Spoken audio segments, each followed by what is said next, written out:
Pensionati veneti oggi in corteo a Padova, quali sono i motivi della protesta? Siamo convinti che ci sia la necessità di aumentare quelle pensioni minime che sono proprio contro la dignità di qualsiasi persona, contro i vitalizi, persone che ricevono soldi che non hanno mai versato, gente che invece ha dato una vita al lavoro e che oggi si trovano consumati e non ricevono neanche i soldi per sopravvivere.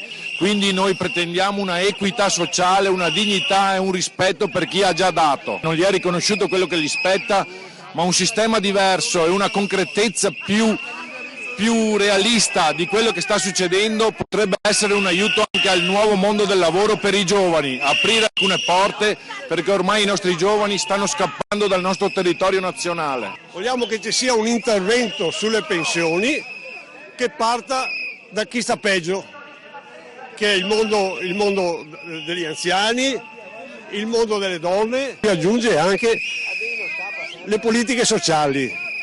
Allora un invito che faremo anche dal palco è che gli 82 comuni che vanno alle elezioni il 5 di giugno tengano presente nelle loro proposte, tengano presente nel loro lavoro le politiche sociali dei comuni. La nostra protesta è iniziata ancora con le 100.000 firme, ancora 2 anni fa che siamo partiti. Le abbiamo presentate anche alla Camera, al Senato, in commissione della Camera, perché vogliamo l'aumento delle pensioni basse e inoltre il bonus di 80 euro. Vogliamo inoltre abolire i vitalizi d'oro.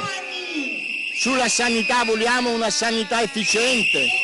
Dati di questi giorni 26 miliardi di corruzione e di male sanità e non si trovano 2-3 miliardi per dare questi 80 euro ai nostri pensionati. Questo non è un paese civile, quando c'è milioni e milioni di persone che non vivono una vecchiaia serena.